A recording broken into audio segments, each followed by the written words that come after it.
Hello दोस्तों, कैसे हो? आपका स्वागत है त्रिपान स्टडी सेंटर में। आज जो हम करने जा रहे हैं पॉलिटिकल साइंस के महत्वपूर्ण चैप्टर राजनीतिक विज्ञान की। ये चैप्टर जो है हर क्लास के हर बोर्ड के बच्चों के लिए अत्यंत महत्वपूर्ण है, जिनके सिलेबस में ये टॉपिक है। चलिए देखते हैं हमारा आज टॉपिक क्या है। संघीय कार्यपालिका, जिसमें हम राष्ट्रपति के जो है नियुक्ति के विषय में जो चर्चा करेंगे, जो कि काफ़ी इंपॉर्टेंट रहेगा।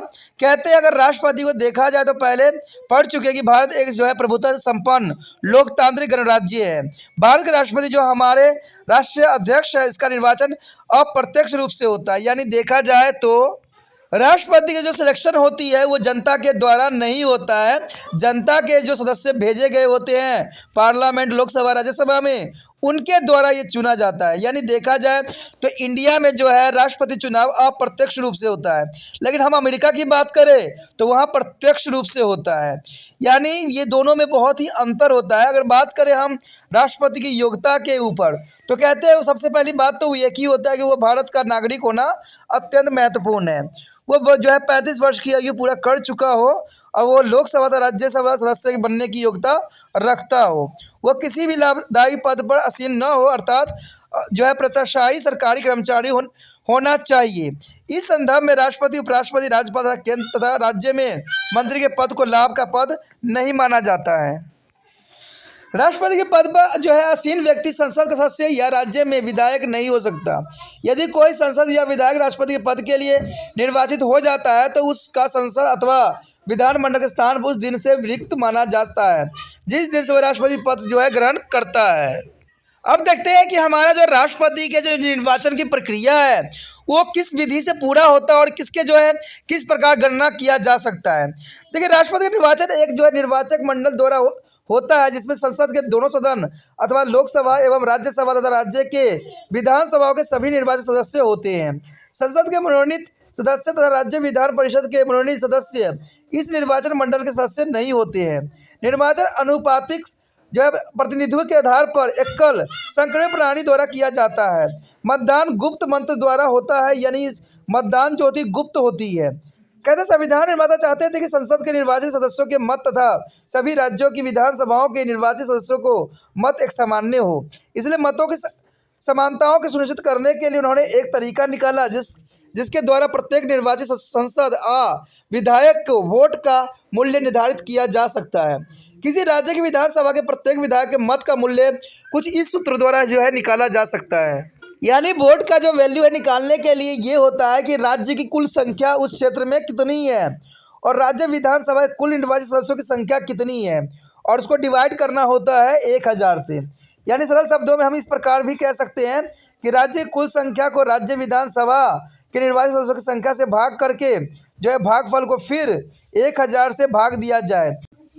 यदि इस बात को अगर हम उदाहरण के रूप में समझें तो ये आपके लिए बहुत आसान रहेगा।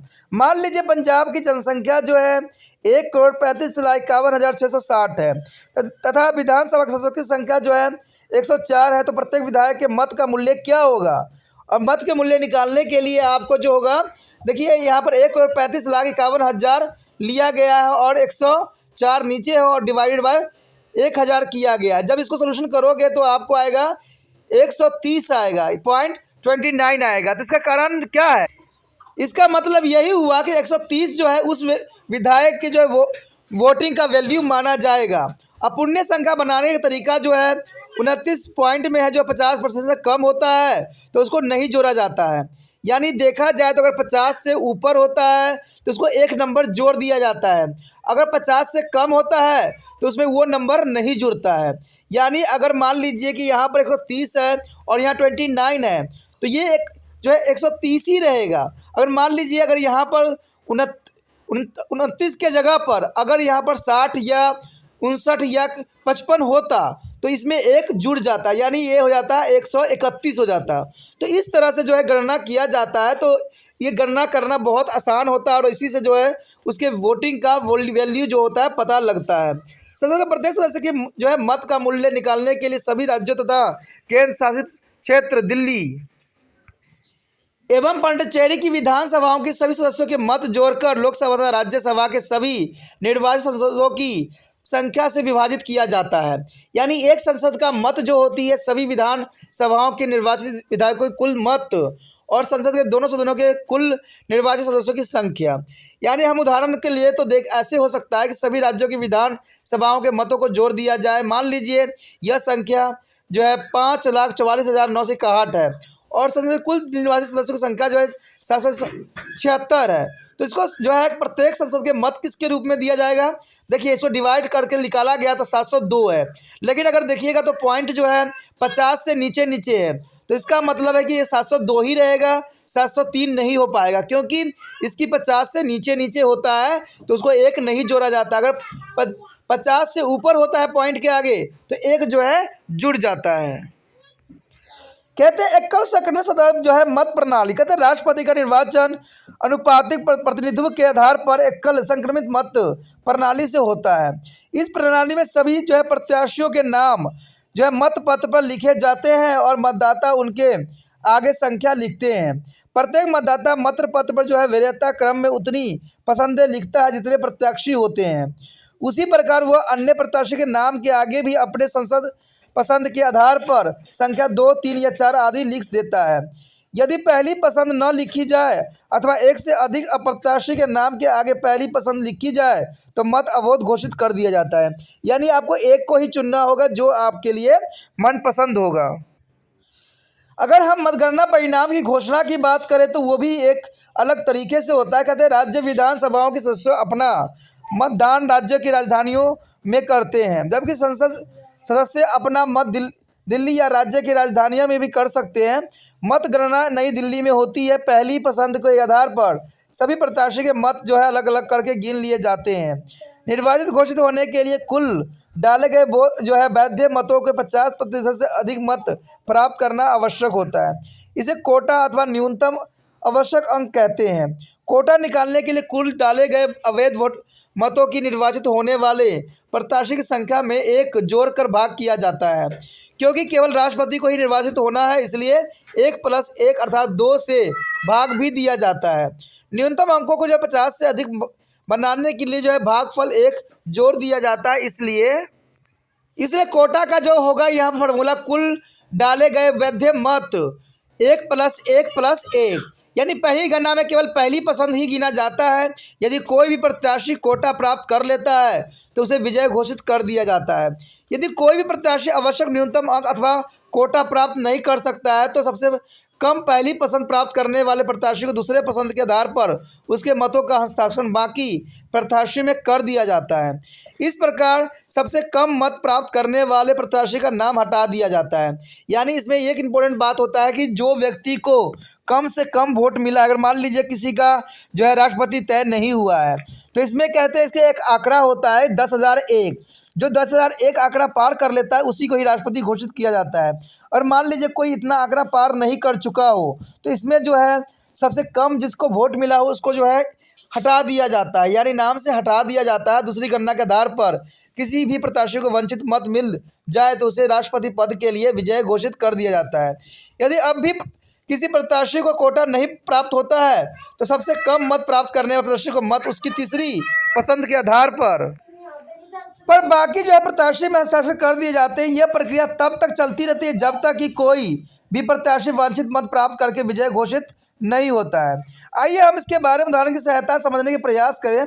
मान लीजिए कुल जो है वैध मतों की संख्या 20,000 है और अब जो है इसको ABCD यानी अ, ब, स और द 4 प्रत्याशी में यहाँ पर वांछित अंक कोटा होगा।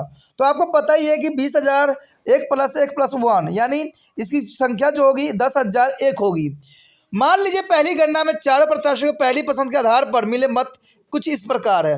एक को आपको मिला है 9,000, एक को मिला है 2,000, एक को मिला है 4,000 और एक को मिला है 5,000। इस स्थिति में किसी प्रत्याशी को वांछित अंक अर्थात 10,001 मत नहीं मिले हैं। सबसे कम अंक प्राप्त करने वाले प्रत्याशी ब को हटा दिया जाता है, यानी ब जो है 20,000 वोट के साथ है तो उसको यहाँ से हटा देने का प्रावधान है। दूसरे को हस्ताक्षर कर दिए जाते हैं, यानी मान लीजिए मतों का जो है आधार अ को 1,000 यानी 1,100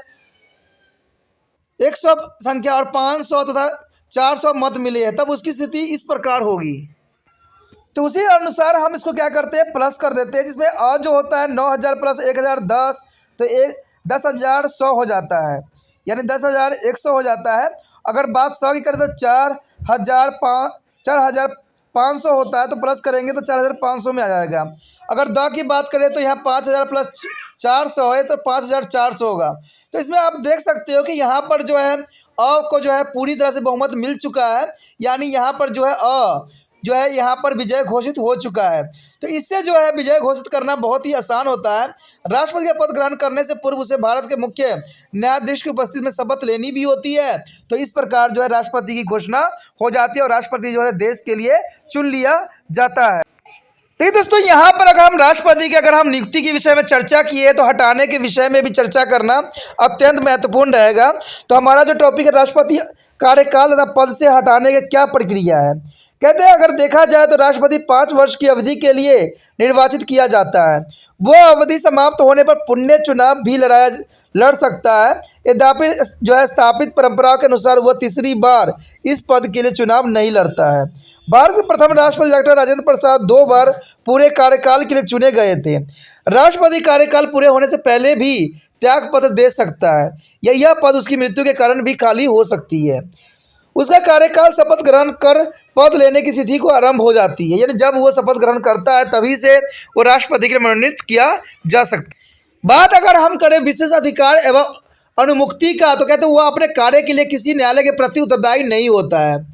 राष्ट्रपति को उसके कार्यकाल में बंदी नहीं बनाया जा सकता और न ही उसको जो है विरुद्ध किसी प्रकार के फौजदारी कार्यवाही भी किया जा सकता है। राष्ट्रपति कार्यकाल में उसे किसी भी न्यायालय में उपस्थित होने के लिए बाध्य नहीं किया जा सकता है। राष्ट्रपति पर कोई दीवानी मुकदमा चलाने से पूर्व कम से कम 2 मास का नोटिस दिया जाना अत्यंत महत्वपूर्ण होता है। कहते हैं अगर राष्ट्रपति को पद स्थल करना होता है तो राष्ट्रपति उसके पद से केवल महाभियोग द्वारा ही हटाया जा सकता है। संविधान में राष्ट्रपति पर महाभियोग चलाने की विधि का विस्तृत उल्लेख है। महाभियोग केवल संविधान का अतिक्रमण करने पर ही चलाया जा सकता है। यह विधि जानबूझकर इतनी कठिन बनाई गई है ताकि किसी भी राष्ट्रपति को किसी तुच्छ आधार पर न हटाया जा सके। राष्ट्रपति पर महाभियोग चलाने का प्रस्ताव संसद के किसी भी सदन में रखा जा सकता है। ऐसा प्रस्ताव केवल सदन के कम से कम 1/4 सदस्य द्वारा नोटिस दिए जाने के बाद रखा जा सकता है। और इस तरह का जो है प्रस्ताव जिसमें राष्ट्रपति के विरुद्ध संविधान के अतिक्रमण का आरोप हो, कि कम से कम सदन के 2/3 सदस्य द्वारा पारित किया जाना चाहिए। केवल तभी दूसरा सदन जो है आरोपित की जांच कर सकता है। राष्ट्रपति पर लगाए गए आरोपों को जांच दूसरे सदन द्वारा भी की जाती है। इस अवसर पर राष्ट्रपति स्वयं या अपने किसी प्रतिनिधि द्वारा अपने को निर्दोष साबित करने के लिए उपस्थित होकर सफाई पेश कर सकता है। यदि आरोपी के दूसरे सदन के कुल सदस्यता के 2/3 बहुमत से स्वीकार कर लिया जाता है तो महाभियोग पारित किया जाता है और इस प्रकार राष्ट्रपति उस दिन से पद जो है मुक्ति हो जाता है। महाभियोग की यह प्रक्रिया अमेरिका में अपनाई जाने वाली प्रक्रिया से कहीं अधिक कठिन है। यहाँ से कार्यवाही आरंभ करने के लिए प्रतिनिधि सदन में केवल साधारण बहुमत की आवश्यकता होती है। अब यहाँ पर शब्द देखें इम्प्लीमेंटेड क्या है, तो कहते हैं महाभियोग होती क्या है। कहते हैं महाभियोग एक ऐसी आद्य न्यायिक प्रक्रिया है जिसके द्वारा जो है उच्च पद पर आसीन किसी भी लोक सेवक जैसे भारत का राष्ट्रपति को संविधान का अतिक्रमण करने के कारण अपने पद से मुक्त किया जा सकता है। अगला पॉइंट देखें तो राष्ट्रपति पद का रिक्त होना। देखिए, जब भी मृत्यु या त्याग पत्र या महाभियोग के कारण राष्ट्रपति का पद रिक्त होता है तो उपराष्ट्रपति कार्यभार संभाल लेता है, परंतु यह जो है कार्यकाल 6 महीने से अधिक नहीं होना चाहिए। संविधान के अनुसार अनिवार्य रूप से रिक्त स्थान को भरने के लिए राष्ट्रपति का निर्वाचन 6 महीने के अंदर अवश्य हो जाना चाहिए। नवनिर्वाचित राष्ट्रपति अपने पद पर पूरे कार्यकाल अथवा 5 वर्ष के लिए बना रहता है। जब राष्ट्रपति जब फखरुद्दीन अली मोहम्मद की मृत्यु हुई थी तो 1970 में हुई उपराष्ट्रपति BD जत्ती को कार्यवाही राष्ट्रपति बना दिया गया था और 6 महीने के अंदर राष्ट्रपति का जो है चुनाव हो गया था जिसमें संजीव रेड्डी बने। यदि राष्ट्रपति पद रिक्त हो जाए तो उपराष्ट्रपति उपलब्ध न हो तो कारण 6 महीने से पूर्व मृत्यु या त्यागपत्र हो सकता है। तो ऐसी स्थिति में भारत के मुख्य न्यायाधीश नए राष्ट्रपति का निर्वाचन होने तक राष्ट्रपति पद पर कार्यभार संभाल लेते हैं। संसद द्वारा यह प्रावधान 1969 में उस समय पारित किया गया जब राष्ट्रपति डॉक्टर जाकिर हुसैन की मृत्यु हो गई और उपराष्ट्रपति BV गिरी ने त्यागपत्र दे दिया था। यदि कोई उपराष्ट्रपति बीमार या किसी अन्य कारण से स्थायी रूप से अपना दायित्व निभाने के योग्य नहीं है तो उपराष्ट्रपति बिना कार्यभार संभाले राष्ट्रपति की जिम्मेदारी को वहन कर सकता है। तो ये सारे प्रावधान है। देखिए, अगर राष्ट्रपति अपने पद पे नहीं है तो उपराष्ट्रपति संभाल सकता है। अगर राष्ट्रपति उपराष्ट्रपति भी नहीं है तो इसके जगह है उच्च न्यायालय के जो उच्च न्यायाधीश होते हैं उसको राष्ट्रपति पद के लिए मनोनीत कर दिया जाता है। हमारा जो अगला टॉपिक अत्यंत महत्वपूर्ण है, जो कई एग्जाम में भी आया है, राष्ट्रपति की शक्तियां। देखिए, संविधान द्वारा राष्ट्रपति को अनेक शक्ति प्रदान की गई है। मुख्य रूप से राष्ट्रपति की शक्तियों का जो है कार्यपालिका संबंधी, विधायक, वित्तीय और न्यायिक शक्ति को वर्गीकृत किया जा सकता है। यानी इसको हम देखें तो 3 टाइप से जो है हम इसको वर्गीकृत कर सकते हैं। उसकी आपातकालीन शक्तियों की चर्चा हम पहले ही 9वें चैप्टर में कर चुके हैं। यानी अगर आपने नहीं देखा है तो 9वें चैप्टर का जो है आपातकालीन शक्तियाँ जरूर देखें, जो कि राष्ट्रपति के पास निहित होती है। अब हमारा सबसे पहला पॉइंट यही आता है कि कार्यपालिका संबंधी शक्तियां। देखिए, राष्ट्रपति राष्ट्र का प्रमुख होता है और संघ सरकार की कार्यपालिका संबंधी शक्तियों से प्रदान भी की गई है। राष्ट्रपति इन शक्तियों का जो है प्रयोग प्रत्यक्ष अथवा अपने अधीन कार्याधिकों के माध्यम से कर सकता है, जैसे कि प्रधानमंत्री और उसका मंत्रिपरिषद। उसकी कार्यपालिका संबंधी शक्तियां नीचे दी गई है। राष्ट्रपति प्रधानमंत्री की नियुक्ति करता और फिर उसको परामर्श पर जो है शेष मंत्रियों की नियुक्ति भी करता है। प्रधानमंत्री सलाह से वह मंत्रियों के विभाग का वितरण भी करता है और उसी की सलाह पर वह किसी भी मंत्री को जो है पदस्थल भी कर सकता है। यानी देखा जाए तो राष्ट्रपति जो है प्रधानमंत्री की नियुक्ति करता है और प्रधानमंत्री के विचार विमर्श से जो है अगले मंत्रियों को जो है एक गठन करता है। तो ये बहुत काफ़ी इंपॉर्टेंट शक्ति जो है राष्ट्रपति के पास निहित होती है। राष्ट्रपति जो है सर्वोच्च न्यायालय तथा उच्च न्यायालय के मुख्य न्यायाधीश तथा अन्य न्यायाधीशों की भी नियुक्ति करते हैं। सभी न्यायिक नियुक्तियों करते समय वह मुख्य न्यायाधीशों से परामर्श भी करता है और इसके अतिरिक्त वह जो है सर्वोच्च न्यायालय किसी भी न्यायाधीश से जिसे वह ठीक समझता है परामर्श कर सकता है। उच्च न्यायालय के मुख्य न्यायाधीश तथा न्यायाधीशों की नियुक्ति करते समय वह राज्यपाल के भी सलाह लेता है। उच्च न्यायालय के न्यायाधीशों की नियुक्ति वह राज्य के मुख्यमंत्री से भी परामर्श करता है, परंतु अब उच्च न्यायालय के जो 1993 में निर्णय के अनुसार, जिसकी 1999 में उन्हें व्याख्या भी की गई थी कि राष्ट्रपति सभी न्यायाधीश नियुक्तियों के मामले में सर्वोच्च न्यायालय के वरिष्ठतम न्यायाधीशों की जो है नाम सूची खंड की सलाह के मानने के लिए बाध्य रहेगा। मुख्य न्यायाधीशों की अध्यक्षता वाले इस खंडपीठ को जो है उच्च न्यायालय का जो है कॉलेजियम कहा जाता है। राष्ट्रपति भारत के जो है महान न्यायवादी, महालेख परीक्षक या मुख्य निर्वाचन आयुक्त सहित अन्य आयुक्तों, संघीय लोकसभा यानी लोक सेवा आयोग के अध्यक्ष एवं सदस्यों की नियुक्ति भी करता है और राज्य के राज्यपाल तथा जो है केंद्र शासित क्षेत्रों के राज्यपाल की भी नियुक्ति ही राष्ट्रपति द्वारा ही की जाती है। ये सभी नियुक्तियां प्रधानमंत्री और संघीय मंत्रिपरिषद की सलाह से की जाती है। राष्ट्रपति सशस्त्र सेना का जो है प्रधान सेनापति होता है, इस नाते वह थल, जल, वायु सेना अध्यक्ष की नियुक्ति भी करता है। राष्ट्रपति युद्ध की घोषणा तथा शांति संधि भी कर सकता है। राष्ट्रीय अध्यक्ष होने के नाते वह देश के विदेश संबंधी मामलों को भी देखभाल करता है। वह दूसरे देशों के लिए भारत के राजदूतों तथा उच्च आयुक्तों की नियुक्ति भी करता है तथा दूसरे देशों के राजदूतों और आयुक्तों के जो है स्वागत भी करता है। सभी कूटनीतिक कार्य विदेश में हमारी दूतावास तथा जो है राजदूतों के माध्यम से राष्ट्रपति के नाम से ही होते हैं। सभी अंतर्राष्ट्रीय संधि एवं समझौता उसी के नाम से किया जाता है। वह संघीय जो संसद द्वारा पारित सभी कानून को लागू करता है और केंद्रीय मंत्रिपरिषद की सलाह से अपने से जो है द्वारा नियुक्ति सभी अधिकारियों जैसे राज्यपाल, राजदूत को हटा भी सकता है या वापस बुला भी सकता है। राष्ट्रपति अपने सारे कार्यकाल प्रधानमंत्री की सलाह से ही करता है और प्रधानमंत्री केंद्र सरकार के द्वारा लिए गए सभी निर्णय की सूचना राष्ट्रपति को भी देता रहता है। यदि राष्ट्रपति चाहे तो कार्यपालिका किसी भी निर्णय पर जो है पुनः विचार के लिए प्रधानमंत्री को केवल एक बार कह सकता है। वह किसी मंत्री के निर्णय पर पुनः विचार के लिए मंत्रिमंडल को भी कह सकता है, परंतु पुनर्निर्वाचन के लिए 2 बार नहीं कह सकता। ये बहुत काफ़ी इंपॉर्टेंट बात था कि 2 बार कहने का प्रावधान नहीं है।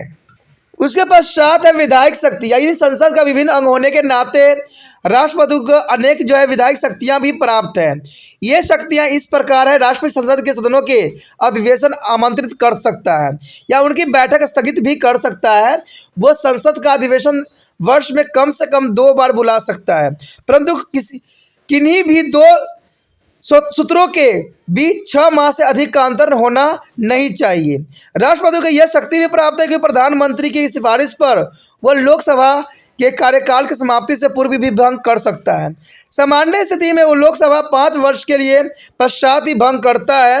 वो राज्यसभा में 12 सदस्यों को मनोनीत कर सकता है जो साहित्य, विज्ञान, कला तथा समाज सेवा के क्षेत्र में विशेष ज्ञान रखते हों। यदि लोकसभा में अलग भारतीय समुदाय का उचित प्रतिनिधित्व न हो तो उसे समुदाय के 2 सदस्यों को लोकसभा में मनोनीत भी किया जाता है। यानी एंग्लो इंडियन की जो है नियुक्ति जो जिसमें से 2 सदस्य होते हैं राष्ट्रपति द्वारा ही किया जाता है। यदि किसी साधारण विधायक के मामले में लोकसभा और राज्यसभा में सहमति न बन पाए तो राष्ट्रपति दोनों सदनों की संयुक्त बैठक बुला सकता है और अभी तक ऐसी 3 संयुक्त बैठक बुलाई जा चुकी है। इसके बारे में हम जो है 11 चैप्टर में करेंगे। राष्ट्रपति को संसद को संबोधित करने तथा संदेश भेजने का अधिकार भी प्राप्त है। वह प्रत्येक वर्ष होने वाले संसद के दोनों सदनों के प्रथम बैठक एवं आम चुनाव के बाद होने वाले संसद की प्रथम बैठक को संबोधित करता है। उन संबोधनों में तत्कालीन सरकार की नीतियों का वर्णन होता है। संसद द्वारा पारित प्रत्येक विधायक राष्ट्रपति की स्वीकृति के लिए उसके पास भेज दिया जाता है और वह स्वीकृति प्रदान भी करता है अथवा पुनर्निर्वाचन के लिए संसद को वापस भेज भी सकता है। यदि संसद इस विधायकों को पुनः पारित कर देता है तो राष्ट्रपति को स्वीकृति देनी ही पड़ती है। राष्ट्रपति की स्वीकृति के बिना कोई विधायक कानून नहीं बन सकता है। जब संसद का अधिवेशन नहीं हो रहा हो तो राष्ट्रपति अध्यादेश जारी कर सकता है और इस प्रकार अध्यादेश को कानून की शक्ति प्राप्त होती है। ऐसे अध्यादेश को जो है संसद के दोनों सदनों के सम्मुख जब अधिवेशन प्रारंभ हो तो रखना जरूरी है। यदि अध्यादेश न हो तो संसद द्वारा स्वीकार किया जाए और न ही उसे राष्ट्रपति वापस ले तो संसद के अगले सत्र के आरंभ होने से 6 सप्ताह की समाप्ति पर इसे जो है स्वयं ही रद्द समझा जाता है। अंततः अध्यादेश के स्थान पर कानून बनाने के लिए सरकार का विधायक प्रस्तावित किया जाता है। उसके पश्चात हमारे समक्ष वित्तीय शक्ति है। देखिए सभी धन विधायक राष्ट्रपति के पुण्य अनुमति से ही लोकसभा में प्रस्तावित किए जा सकते हैं। भारत के आकस्मिक निधि पर जो है राष्ट्रपति का पुण्य अधिकार होता है और इसी से वह किसी भी भावी या आकस्मिक कार्य के लिए आगामी राशि प्रदान भी कर सकता है। वार्षिक बजट तथा रेल बजट राष्ट्रपति की अनुमति से ही लोकसभा में पारित किए जाते हैं। यदि सरकार चलते वित्तीय वर्ष के बीच में यह अनुभव करे कि उसे जो है वार्षिक बजट में अनुमानित राशि से अधिक राशि चाहिए तो वह जो है पूरक बजट भी प्रस्तावित कर सकता है। धन विधायकों को कभी भी पुनर्निर्वाचन के लिए संसद में वापस नहीं भेजा जा सकता है। प्रत्येक 5 वर्ष के पश्चात राष्ट्रपति वित्तीय आयोग का गठन कर सकता है और यह आयोग कुछ वित्तीय मामलों में राष्ट्रपति को अपनी सिफारिश विशेष तौर पर केंद्र तथा राज्य के केंद्रीय करों में बंटवारे के में प्रस्तुत करता है। राष्ट्रपति महालेख परीक्षक की वार्षिक रिपोर्ट प्राप्त कर उसे सदन में प्रस्तुत भी करता है। यदि बात करें भारत का आकस्मिक निधि तो यह केंद्रीय सरकार की ऐसी निधि है जिसे किसी आवश्यक आकस्मिक खर्च को पूरा किया जा सकता है। इस पर राष्ट्रपति का पुण्य नियंत्रण होता है और वह इसमें से पैसा निकालने की भी आज्ञा देता है। उसके पश्चात हमारे समक्ष है न्यायिक शक्तियाँ। ठीक है, इसके बारे में राष्ट्रपति सर्वोच्च न्यायालय के मुख्य न्यायाधीश तथा अन्य न्यायाधीशों की नियुक्ति करता है। ये तो हमें पता है कि राष्ट्रपति सर्वोच्च न्यायालय के मुख्य न्यायाधीश तथा अन्य न्यायाधीशों की नियुक्ति करता है। तो इसका मतलब है कि न्याय शक्ति जो है राष्ट्रपति के पास ही निहित होती है। वो उच्च न्यायालय के मुख्य न्यायाधीश तथा अन्य न्यायाधीशों की नियुक्ति भी करता है और वहाँ जो है महा न्यायवादी सहित केंद्रीय सरकार के विधिक अधिकारियों की नियुक्ति भी करता है। राष्ट्रीय अध्यक्ष के रूप में सर्वोच्च न्यायालय अथवा उच्च न्यायालय द्वारा संघीय कानून को जोड़ने के लिए भी दोषी पाए गए अपराधियों को राष्ट्रपति को जो है क्षमादान करने की पूरा स्वतंत्रता है। किसी दंड को कम करने अथवा कुछ समय के लिए स्थगित करने का अधिकार भी राष्ट्रपति को दिया गया है। वो कोर्ट मार्शल द्वारा दंडित किसी भी अपराधी को दंड से को क्षमा भी कर सकता है। राष्ट्रपति के क्षमादान की शक्ति के अंतर्गत वह व्यक्ति को क्षमा भी कर सकता है जिसे मृत्यु दंड दिया गया हो, परंतु ऐसा केवल विधि मंत्रालय की सलाह पर ही किया जाता है। राष्ट्रपति को कुछ विशेष अधिकार भी प्राप्त है। वह कानून से ऊपर है तथा उस पर किसी प्रकार का फौजदारी मुकदमा नहीं चलाया जा सकता। हमारा जो अत्यंत महत्वपूर्ण टॉपिक आया है उपराष्ट्रपति। आखिर उपराष्ट्रपति होते कौन है और इनका क्या कार्य प्रणाली होता है और इनका सिलेक्शन का क्या विधि है। तो कहते हैं उपराष्ट्रपति जो है इम्पोर्टेंट माना जा सकता है कि बहुत इंपॉर्टेंट पद होता है। ठीक है, क्योंकि राष्ट्रपति के न होने पर जो है सारे कार्यभार उपराष्ट्रपति के द्वारा ही संभाला जाता है। तो इसलिए उपराष्ट्रपति का पद भी राष्ट्रपति के पद के बराबर ही होता है। ठीक है, तो ये काफ़ी इंपॉर्टेंट यहाँ पर रहेगा। कहते हैं भारत संविधान के अनुसार एक जो है उपराष्ट्रपति की व्यवस्था भी की गई है। भारत के उपराष्ट्रपति का निर्वाचन एक निर्वाचन मंडल द्वारा ही होता है जिसमें संसद के दोनों सदनों के सदस्य शामिल होते हैं और यह निर्वाचन जो है अनुपातिक जो है प्रतिनिधित्व के आधार पर एकल संक्रमित मत प्रणाली के द्वारा गुप्त मतदान से होता है। वह संसद के किसी सदन या राज्य विधायक का राज्य सदस्य नहीं हो सकता है। उपराष्ट्रपति बनने के लिए निम्नलिखित योग्यता होनी चाहिए, जो जनरली राष्ट्रपति के भी होता है। वो भारत का नागरिक हो, जिसकी आयु 35 वर्ष से कम नहीं होना चाहिए, यानी 35 वर्ष जो है निर्धारित की गई है। वह किसी भी लाभकारी पद पर आसीन न हो तथा राज्यसभा के सदस्य होने की योग्यता रखता हो। ये काफ़ी इंपॉर्टेंट बात है कि राज्यसभा की सदस्यता की योग्यता रखता हो। उपराष्ट्रपति का निर्वाचन 5 वर्ष के लिए होती है और वह कार्यकाल समाप्त होने से पूर्व ही जो है राष्ट्रपति को लिखित सूचना देकर त्याग पत्र दे सकता है। राज्यसभा लोकसभा की सहमति से जो है बहुमत द्वारा प्रस्ताव पारित करके 5 वर्ष की अवधि से पहले उपराष्ट्रपति को हटाया जा सकता है। यानी अगर देखा जाए तो महाभियोग ला के जो है उपराष्ट्रपति को हटाने का प्रावधान किया गया है, ठीक है, लेकिन हमारे अभी तक ऐसा कोई भी प्रावधान आया नहीं है। उसके पश्चात हमारे समक्ष आता है उपराष्ट्रपति कार्य। देखिए उपराष्ट्रपति कार्य क्या होता है। अगर देखा जाए तो उपराष्ट्रपति राज्यसभा का जब पता सभापति होता है, या राज्यसभा जहाँ चलती है उसका जो है सभापति उपराष्ट्रपति ही होता है। अगर आपने कभी देखा होगा राज्यसभा के चैनल पे देखा होगा तो वहाँ पर जो बैठे होते हैं मेन व्यक्ति, वो जो सभापति होते हैं वही उपराष्ट्रपति ही होते हैं। जिसका अर्थ यह है कि जो भी उपराष्ट्रपति बनेगा वह राज्यसभा के सभापति के रूप में अपना दायित्व ही भी निभाएगा। उसका कार्य सदन में व्यवस्था बनाए रखना और सदस्यों के बोलने तथा प्रश्न पूछने की अनुमति देना और विधायकों तथा अन्य प्रस्तावों पर मतदान करवाना होता है। उपराष्ट्रपति राज्यसभा का सदस्य नहीं होता है, इसलिए वो सदन में मतदान नहीं कर सकता है।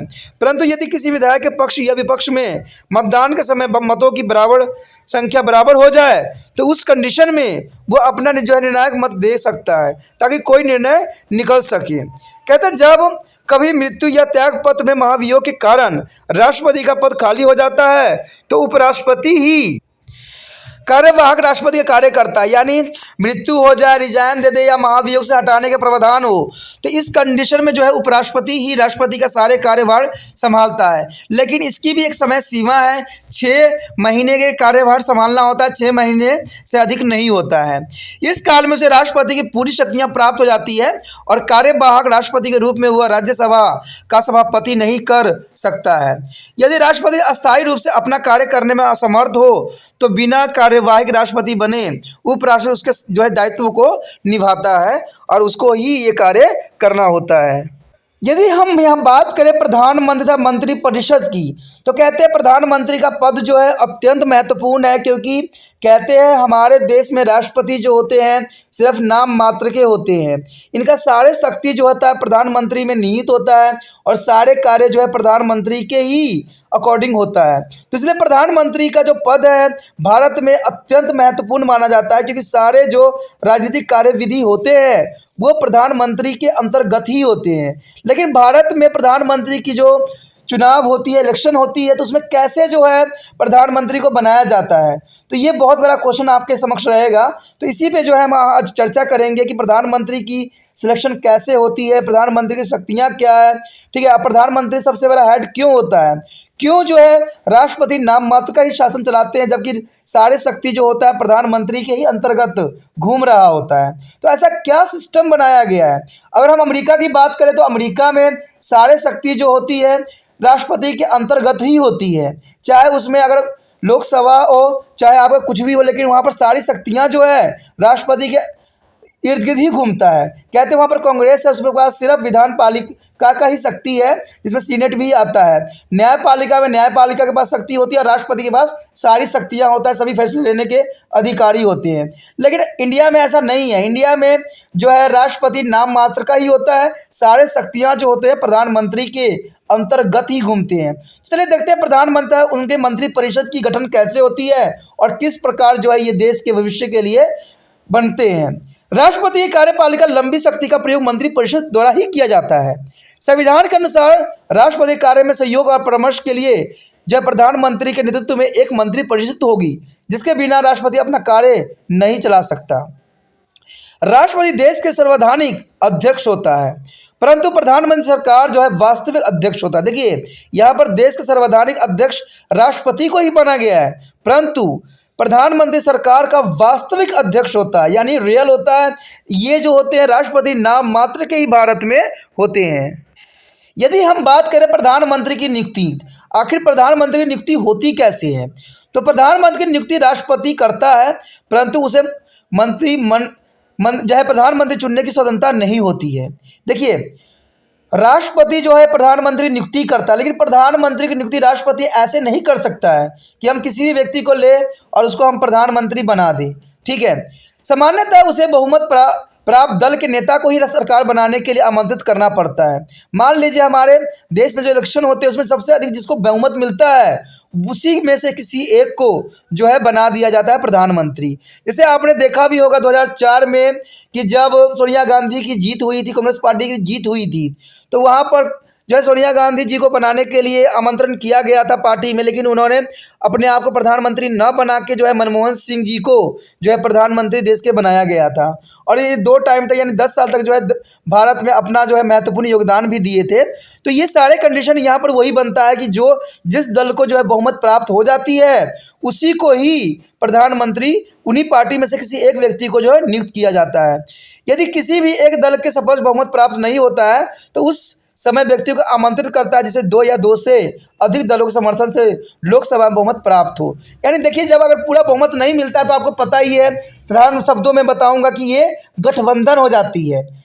अगर किसी एक व्यक्ति को पूरा बहुमत नहीं मिलता, एक पार्टी को बहुमत नहीं मिलता है, तो वो क्या करते हैं, 2 या 2 से अधिक पार्टियों से आपस में जो है विधायकों को खरीद लेते हैं या उनको अपने पास बुला लेते हैं और इस तरह से जो है अपनी सरकार बना लेते हैं। इसमें मुझे डिटेल बताने की जरूरत नहीं पड़ेगा, क्योंकि आपने देखा ही होगा, चाहे महाराष्ट्र में हो, चाहे आपका झारखंड में हो, चाहे बिहार में हो, ये रिसेंटली सारी घटना हुई है जहाँ पर बहुमत किसी और का था, लेकिन उन्होंने उसका साथ छोड़ के दूसरे पार्टी के हाथ पकड़ लिया और इस वजह से सरकार जो है पलट गई है। तो ये ऐसा ही कंडीशन राष्ट्रपति में भी होता है। अगर बहुमत किसी एक पार्टी को नहीं प्राप्त होती है तो 2-4 पार्टी मिल के जो है अपनी मेजोरिटी बनाते हैं और उसके पश्चात जो है राष्ट्रपति उनको निमंत्रण भेजते हैं सरकार बनाने के लिए। यद्यपि ऐसा भी हुआ जब राज्यसभा के किसी सदस्य को प्रधानमंत्री बनाया गया। ऐसा तब हुआ जब श्रीमती इंदिरा गांधी को 1966 में पहली बार प्रधानमंत्री बनाया गया था। जब 1997 में इंद्र कुमार गुजराल प्रधानमंत्री बने। जब राज्यसभा के सदस्य डॉक्टर मनमोहन सिंह 2004 में प्रधानमंत्री बने। 1996 में एच.डी. जो है देवगौड़ा किसी भी सदन के सदस्य नहीं थे, लेकिन प्रधानमंत्री बनने पर बाद में वे राज्यसभा के सदस्य बन गए। प्रधानमंत्री के परामर्श से जो है मंत्रिपरिषद के सदस्यों की नियुक्ति राष्ट्रपति द्वारा की जाती है। देखिए, जब प्रधानमंत्री की नियुक्ति हो जाता है, और नियुक्ति किसका होता है, जो पार्टी में सबसे अधिक बहुमत प्राप्त होता है उसको जो है पार्टी जो है बनाने के लिए जो है राष्ट्रपति आमंत्रण करता है। और जब प्रधानमंत्री बन जाते हैं तो प्रधानमंत्री जो होता है अपनी मंत्रिपरिषद की गठन करता है, लेकिन मंत्रिपरिषद की जो नियुक्ति होता है राष्ट्रपति के द्वारा होता है। यानी नियुक्ति जो है राष्ट्रपति के द्वारा किया जाता है। मंत्रियों का चयन करते समय प्रधानमंत्री यह भी सुनिश्चित करता है कि विभिन्न क्षेत्र, धार्मिक और जातीय समुदाय को उचित प्रतिनिधित्व मिले, यानी सबको जो है सही मार्गदर्शन करने वाले प्रतिनिधि मिले। कहते हैं गठबंधन की सरकार में सभी घटक दलों के उचित प्रतिनिधित्व देना ही पड़ता है। यानी गठबंधन मान लीजिए होता है तो सभी पार्टियों का जो है सही प्रायोरिटी देना पड़ता है कि सभी व्यक्तियों के जो सदस्य होंगे इस पार्टी में सम्मिलित होकर कराना पड़ता है। प्रधानमंत्रियों में विभागों की बांटने में जो है निर्णय लेता है तथा अपनी इच्छा से उनमें परिवर्तन भी कर सकता है। मंत्री बनने के लिए किसी भी व्यक्ति को संसद के दोनों सदनों में से किसी एक सदस्य आवश्यक होना चाहिए। यदि कोई व्यक्ति संसद के किसी भी सदन का सदस्य नहीं है तो वह 6 मास के लिए मंत्री बन सकता है। ऐसे मंत्री को 6 महीने के अंदर चुनाव जीत कर संसद के किसी एक सदन का सदस्य बनना होगा, अन्यथा उसे मंत्री पद छोड़ना ही पड़ता है। सभी मंत्री संयुक्त तथा व्यक्तिगत रूप से लोकसभा के प्रति उत्तरदायी भी होते हैं। मंत्रिपरिषद में 2 प्रकार के मंत्री होते हैं। एक तो होते हैं कैबिनेट मंत्री तथा दूसरे होते हैं राज्य मंत्री। कैबिनेट मंत्री प्रायः दल तथा घटक दलों के वरिष्ठ सदस्य होते हैं और राज्य मंत्री को कैबिनेट मंत्री के बाद का दर्जा प्राप्त होता है। कुछ राज्य मंत्रियों के पास किसी विभाग का स्वतंत्र कार्यभार होता है जो केंद्रीय मंत्रियों को सहयोग प्रदान करते हैं। कभी कभी मंत्रियों के सहयोग के लिए उप मंत्रियों की भी नियुक्ति की जा सकती है, तो ये प्रावधान अवश्य है। केंद्रीय मंत्रियों के अतिरिक्त बाकी मंत्री सामान्यतः मंत्रिमंडल के बैठक में भाग नहीं लेते हैं। मंत्रिमंडल की बैठक की अध्यक्षता प्रधानमंत्री करता है और सभी नीतिगत निर्णय मंत्रिमंडल द्वारा लिए जाते हैं। कहते हैं प्रधानमंत्री को यह अधिकार प्राप्त है कि वह मंत्रियों के विभागों में परिवर्तन भी कर सकते हैं अथवा उन्हें त्याग पत्र देने के लिए भी कह सकते हैं। यदि प्रधानमंत्री की मृत्यु हो जाए तो पूरा मंत्रिपरिषद पद मुक्त हो जाता है। ऐसा इसलिए होता है क्योंकि मंत्रिपरिषद का गठन भी प्रधानमंत्री ही करता है, उसका नेतृत्व भी प्रधानमंत्री ही करता है। इसलिए अगर उसकी मृत्यु होता है तो ऑटोमेटिक जो होती है मंत्रिपरिषद भंग हो जाती है, मुक्त हो जाती है, सभी का पद जो होता है मुक्त हो जाता है। जो नया जो है प्रधानमंत्री बनेगा वो फिर से जो है अपना मंत्रिपरिषद का गठित करेगा। तो ये प्रथा है और ये प्रावधान भी है हमारे देश के जो है पॉलिटिकल में।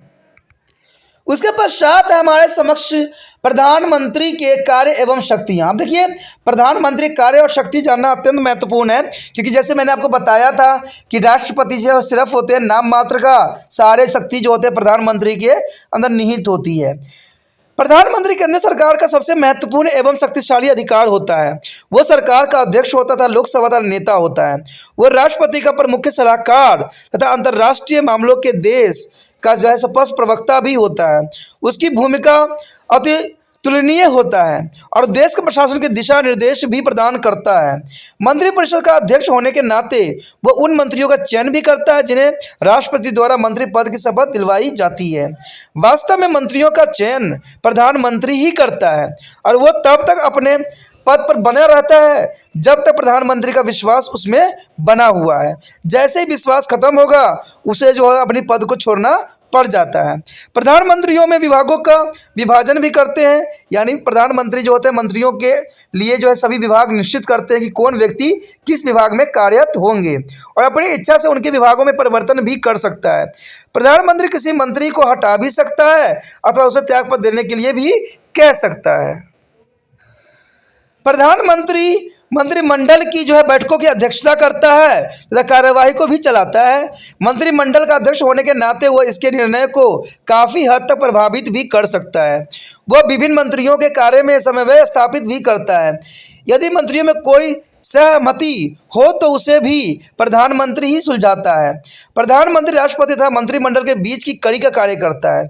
यानी देखा जाए दोस्तों तो प्रधानमंत्री जो होता है वो राष्ट्रपति और मंत्रिमंडल के बीच का कड़ी का काम करता है, यानी सबको जोड़ता है। मंत्रिमंडल के निर्णय के राष्ट्रपति तक पहुंचता है। सरकार की सभी नीतियों से राष्ट्रपति को अवगत कराया जाता है और बिना प्रधानमंत्री की अनुमति से कोई भी मंत्री राष्ट्रपति से नहीं मिल सकता है।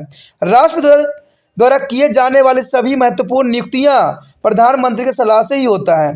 उसी के परामर्श से जो है राष्ट्रपति संसद का अधिवेशन बुलाता है, स्थगित कर सकता है और यहाँ तक कि लोकसभा को भी भंग कर सकता है।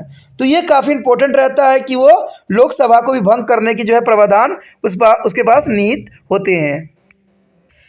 कहते हैं अगर संसद में प्रधानमंत्री सरकार का प्रमुख प्रवक्ता है तथा उसकी नीति का जो है अतिरक्षक होता है। जब कोई मंत्री अपने कार्य के लिए संसद में या कहते हैं संसद के बाहर बचाव पक्ष रखने में असमर्थ होता है तो प्रधानमंत्री ही सहायता करता है।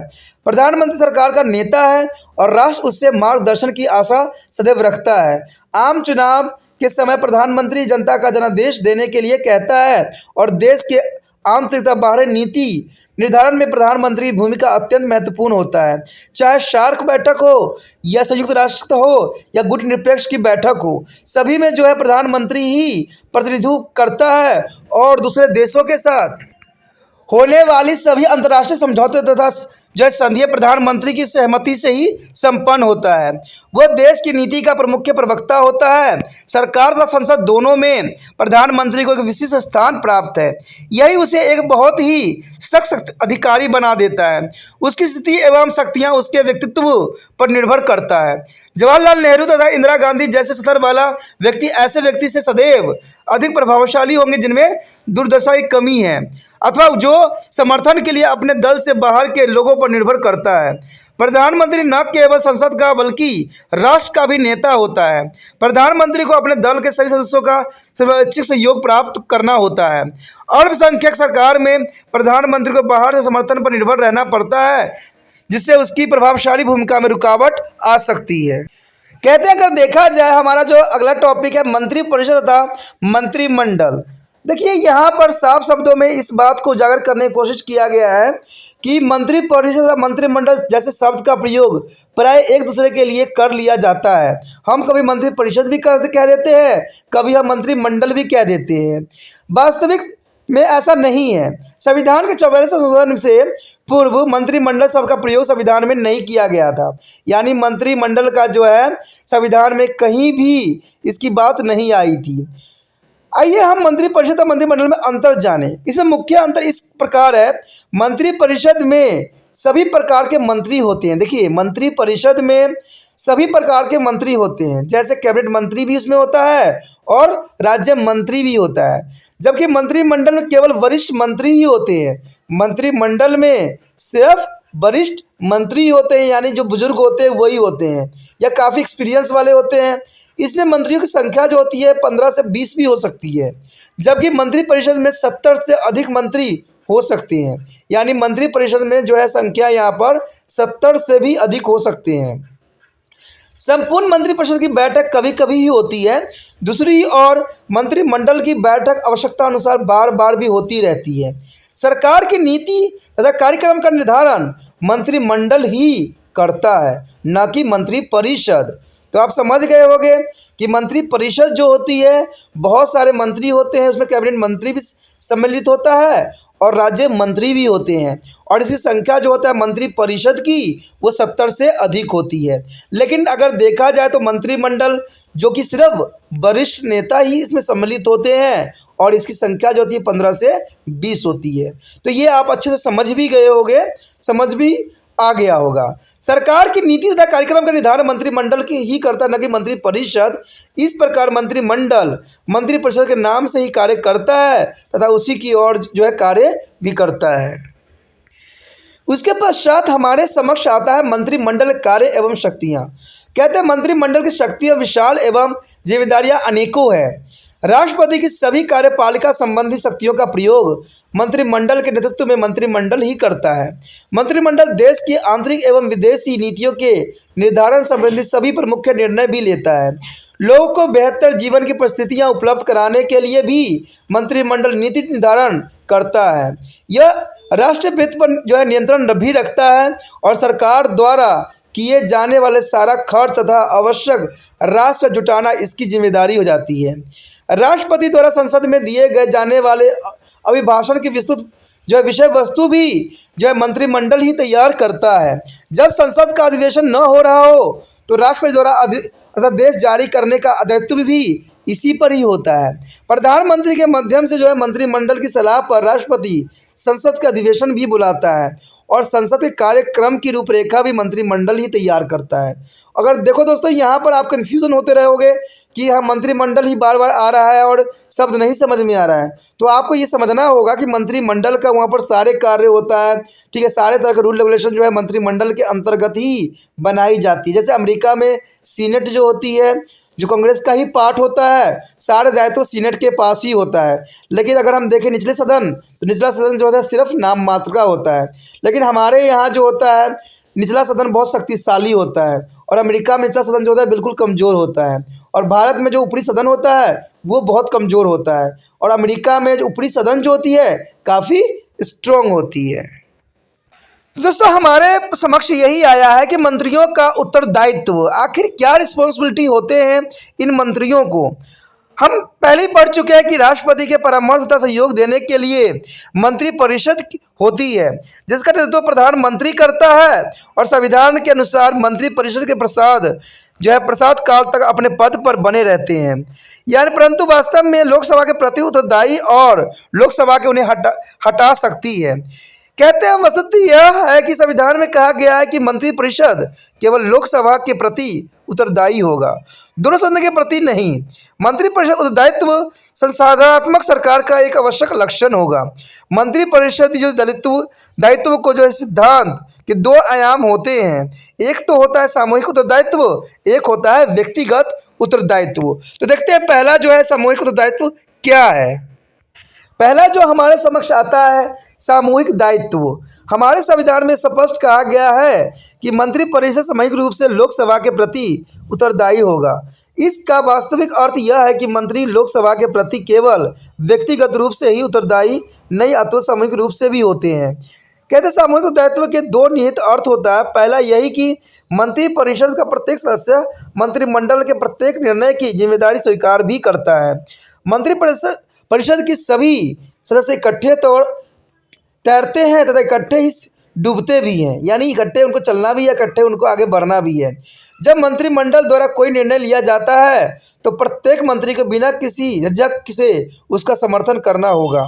यदि कोई मंत्रिमंडल के निर्णय से सहमत नहीं है तो उसके लिए केवल एक विकल्प बचता है कि वह मंत्रिपरिषद से त्यागपत्र दे दे।